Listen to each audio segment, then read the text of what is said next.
با برنامه خبری و تحلیلی اخباری آزادی خوش آمدید. خلاصه خبرهای تاجیکستان و جهان را من مومن احمدی تقدیم میکنم. سلام. امروز 30 ینور است. به سرخط خبرها توجه کنید. چند خانه و چند ماشین. آژانسی خدمت دولتی میگوید تا 2 سال دیگر دارایی‌های منصبداران تاجیک را اعلان میکنند. بای میگه که من هم چیز دارم. این یگان انسان میگه، یگان کس نمیگه دختر جان این گپا. منصبدارا با تماما نمیگن این گپا. دادستانی ترکیش ماشین رئیس حزب حاکم در کلاب را عملی تروریستی نامید. یک گروه را با گمان دست داشتن در عمل تروریستی بازداشت کردند. حتی همه جنایت‌های صادر کردگیشون نوار گرفته همه آدمای متصدی خودشون ارسال می‌کردند.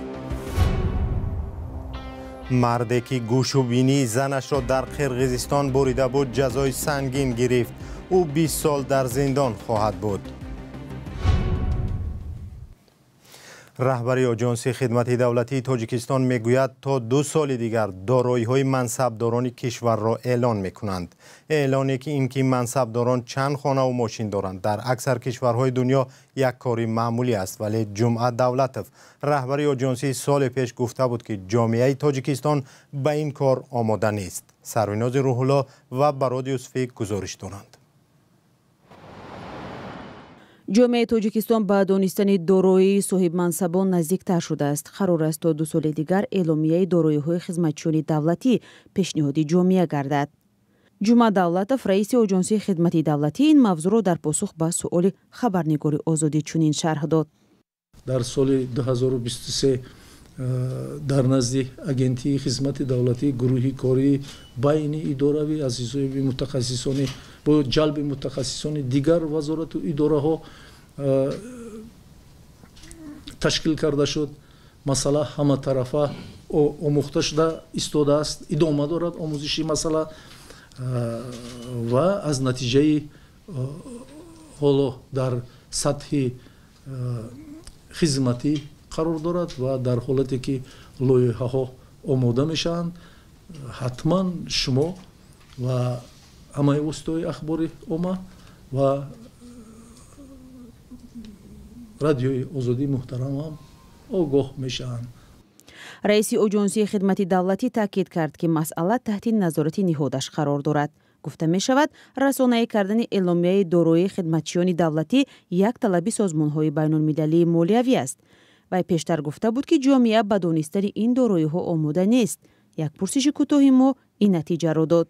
بای میگه که من هم چیز دارم. این یگان انسان میگه، یگان کس نمیگه دختر جان این گپا. منصبدارا با تماما نمیگن این گپا. ولی شما میخواهید که دانید که چی دارن؟ اگه بین ما میدونیم که اونا چی دارن دختر جان. این مواد نه فایده داره نه ضرر. فهمم فایده‌ام نیست. نفهمم هیچ. ولی تحلیلگران میگویند که فرق دارد، زیرا این یک راه تامین شفافیت و مبارزه با فساد است. شاکر جان حکیموف حقوقدان تاجیک گفت این شرطی است که چند سال اخیر از جانب نهادهای بین‌المللی نیز بر رهبریت سیاسی تاجیکستان پیشنهاد می شود. این همچون استراتژی و شرط دستگیری و جلب سرمایه خارجی و گسترش رابطه است. به قبل او این چیز بنابر نبودن اراده سیاسی تطبیق نمی شود. این از کمتر بودن شفافیت دولت و از تحت نظارت پارلمانی و جامعه شهروندی دور بودن خدمتچی دولتی نیز شده است. بدون شک کار بسیاری را انجام نداده اثبات کردن ما ممکن که مجموع درآمد خدمتچی دولتی با واقعیت زندگی وی موافقت نمی‌کند. در تاجیکستان بیشتر از 19,000 خدمتچی دولتی کار می‌کنند. به گفته مسئولان آژانس خدمت دولتی تاجیکستان، منصبدارانی که در اعلامیه دارایی‌های خود را پوره نشان نمی‌دهند جزای مأموری خواهند گرفت و حتی از منصب برکنار خواهند شد. همچنین خدمتچیان دولتی حق ندارند در خارج کشور مالکیت و حساب بانکی داشته باشند. ضمناً امروز در رده‌بندی نوی بین المللی که سطح خدمت صادقانه اداره‌های دولتی به مردم و پاک بودن آنها از رشوه‌خوری را ارزیابی می‌کند، تاجیکستان امسال در یکی از زینه‌های پایین قرار دارد. همکارم کیومرث عطا این گزارش را خلاصه کرد و در استودیو با ماست. تشکر عبدالمومن که این خبر را گفته. در رده‌بندی نوی سازمان شفافیت بین الملل یا ترانسپرنسی اینترنشنال امسال تاجیکستان 4 زینه پایین رفته است که به معنای هرچی بیشتر ریشه پهن کردن این ظهورات خطرزا در اداره های دولتی است. طبق آن تاجیکستان در جایگاه 162 است و این از پایین ترین زینه ها در رده‌بندی به حساب می رود. در عموم در این رده‌بندی 180 کشور است و مقام کشورهای در پایان رده‌بندی بیانگر ریشه پهن کردن رشوه‌خواری، سوء استفاده از مقام و همچنین خشونت بربازی دانسته می شود. در شاخص درک فساد اینچنین به کشورها از 0 تا 100 امتیاز دادند و امتیاز هر قدر کمتر باشد کروپسیا آنجا زیادتر است و هر قدر امتیاز زیادتر باشد از کم بودن ظهورات مذکور گواهی می‌دهد. ولی به آذربایجان از 100 امتیاز 23، به تاجیکستان 20 و به ترکمنستان 18 امتیاز داده گفتند که هر سه کشور به مشکلات سخت کروپسیا گرفتار هستند. همونطور می‌دانید عبدالمومن حکومت تاجیکستان همیشه میگوید که بر ضد کروپسیا مبارزه می‌برد و قبول استراتژی نوی مقاومت با کروپسیا در سال 2021 یکی از نشان دهنده عزم قوی حکومت برای ریشه‌کن کردن این ظهورات است. ولی خبرها درباره رشوه‌گیری و رشوه‌دهی در تاجیکستان کم نشده است. خود همین روز هم 2 دادرس را با اتهام رشوه‌گیری از منصبشان راندند. کیومرث، درباره وضع در کشورهای همسایه تاجیکستان در این گزارش اشاره هست؟ مثلا درباره قرقیزستان یا ازبکستان چی گفتند؟ مؤلفان گزارش در عموم درباره کشورهای آسیای مرکزی گفتند که عقب نشینی فراگیر از دموکراسی و سست‌تر شدن نظام دادگاهی در آسیای مرکزی نظارت را بر کروپسیا مشکل کرده است، چون اداره‌های پلیس و دادستانی و دادگاه اکثرا نمی‌توانند که پرونده آنهایی را که از قدرت سوء استفاده می‌کنند، از منصب سوء استفاده می‌کنند تحقیق کرده و آنها را جزا دهند. سازمان شفافیت بین الملل میگوید که رهبران منطقه که باید ولایت قانون، حقوق و دموکراسی را مستحکم کنند، برعکس خود آنها را پیوسته هدف میگیرند.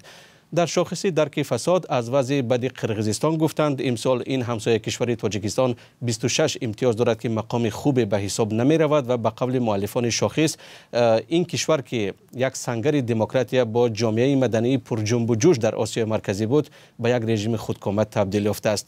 برعکس کشورهای دیگر منطقه ازبکستان امتیاز نسبتاً بیشتر دارد که بیانگر بهتر شدن مبارزه با رشوه‌خواری دانسته می شود. تشکر همکارم کیومرث عطا درباره گزارش تازه راجع به فساد و رشوه‌خواری در آسیای مرکزی از جمله تاجیکستان گزارش میداد.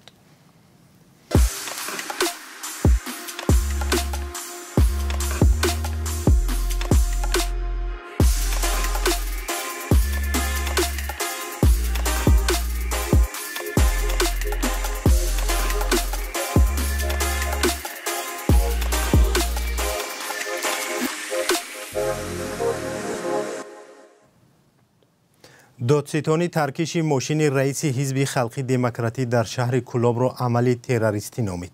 در این ترکیش در روز 5 ینور نماینده حزب حاکم در کلاب مجروح شد.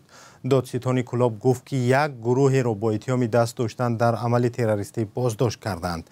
تفصیلات بیشتر در گزارش همکارم محمود جان رحمتزاده.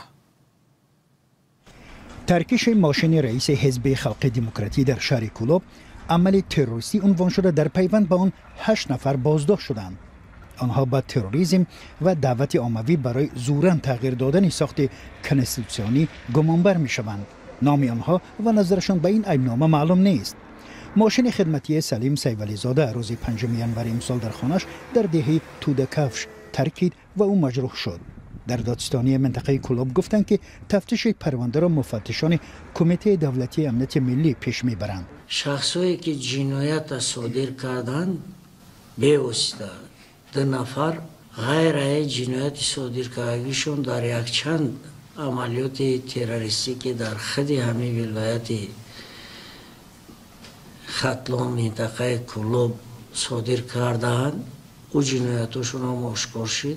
دادستان منطقه سبب اعلان نکردن نام افراد بازداشت شده را به مهر مخفی داشتن این پرونده بستگی داد و تنها یک جزئیات پرونده را نقل کرد که گویا بازداشت شده ها این عمل را با دستور گروه های افراطی به جا آوردند. 2 نفران با همشریکای اونها که با همو گروه های افراطی علاقه داشتن، همکاری میکردن، حتی همه جنایت های صادر کردگیشون навор гирифта ҳамо одамои мутасаддии худшонро ирсол мекарданд.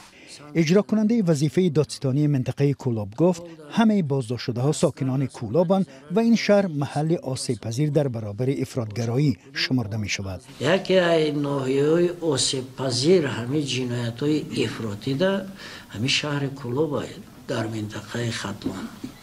پرونده تروریسم در منطقه کولاب به سر خود کم سابقه است و گفته می شود محض آن زمینه برکناری گروهی سران نهادهای قدرتی ختلان شد. ساکنان کولاب و دهات اطرافیان پرسجویی‌های خانه به خانه را برای دریافت معلومات درباره مهاجران نیز به حادثه اخیر ربط می‌دهند. دادستان اشاره کرد که بر علاوه 8 نفر شاید افراد از این بیشتر هم بازداشت شوند. گزارش را همکارم میرزانبی خالقزاد تقدیم کرد و برنامه را با گزارشی از قرقیزستان ادامه میدهیم. در قرقیزستان مردی را که گوش و بینی زنش را برید به 20 سال زندان محکوم کردند. دادگاه ولایت چوی روز 26 ینور حکم را اعلان کرد. عظمت استبیسف برای شکنجه همسرش در زندان نظامش سنگین ادای جزا خواهد کرد. دادگاه همچنین امر داد که او به جبردیده 2 میلیون سوم پرداخت کند و گفته است از حکم راضی نیست. همکارم زرنگیزی نوروزشاه گزارش می‌دهد.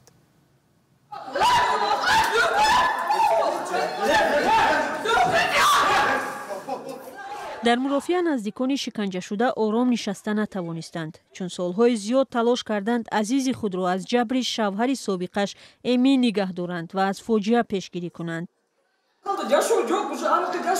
با پشتیبانی از اصل در نزد دادگاه فعالان جمع آمدند. آنها و هم نزدیکان زنی جبر دیده برای مرد زندان یک عمری طلب کردند. خود او در مرافعه گفته است گناه ندارد.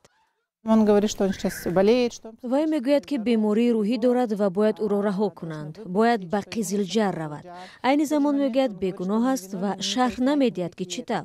در واقع او 4 مرتبه از تشخیص از جمله 2 بار از تشخیص روانی گذشته است. کلمه غیر اختیار را خیلی ماهرانه استفاده میبرد. اصل در مرافعه شرکت نکرد چون به یاد آوردن آن روز دهشتناک و شنیدن موقع شوهر سابق برایش سخت بوده است. وی قبل از اعلان حکم با خبرنگاران صحبت کرد. اگر او یگان وقت آزاد شود نه تنها برای من و مادرم و کودکان بلکه برای همه خطر خواهد داشت. اگر به زندان 1 عمری محکوم شود من اینجا می ایستم، ولی اگر حکم دیگر باشد من مجبورم به کشور دیگر بروم. او خیلی خطرناک است. حتی خودش درک نکرد که چی کار کرده است. به من پیام های تهدیدآمیز می نویسد. اصل از شوهرش 5 سال پیش جدا شده است. میگوید پیوسته لطوکوب و شکنجه میشد. بعد جدایی هم مرد او را تعقیب و تهدید و 2 مرتبه تجاوز کرده است. خانواده اصل بارها علیه او به مقامات شکایت بردند ولی نسبت به مرد چاره جدی نااندیشیدند. برای همین من به ایتالیا رفتم چون تهدید میکرد که تو را میکشم، ریزه میکنم و برایت کسلاته میپوشم. حتی بعد رفتنم هم تهدیدها ادامه داشت. وقتی برگشتم کار با این حادثه انجام یافت. اصل 36 ساله به طور معجزه‌آسا زنده ماند. ماه سپتامبر شوهر سابقش با کارد گوش و بینی او را برید. حادثه در پیش چشم پسرش رخ داد. مرد تهدید کرده است که چشمانش را کنده او را میکشد. همسایه‌ها زن را از مرگ نجات دادند. حتی بعد بازداشت هم مرد به همسرش پیام‌های تهدیدآمیز فرستاده میگفته است اگر فهمد که با مرد دیگری رابطه دارد عاقبتش بد می شود. اصل گفته بود اگر به شوهر سابقش جزای عادلانه دهند برای مردان ظالم دیگر این درس می شود. برنامه اینجا به پایان رسید. خبرهای بیشتر را با عکس و ویدیو شما از سامانه رادیو آزادی و صفحه‌های رادیو آزادی در فیسبوک، اینستاگرام، یوتیوب و تلگرام و تیک تاک و ادنکلاسنیکی یا شبکه ایکس توییتری پیشینه پیدا کنید. اگر شما هم خبری دارید لطفاً با ما نویسید. شماره تلفن های ما در شبکه‌های اجتماعی هست. تا برنامه‌های دیگر خدا نگهدار.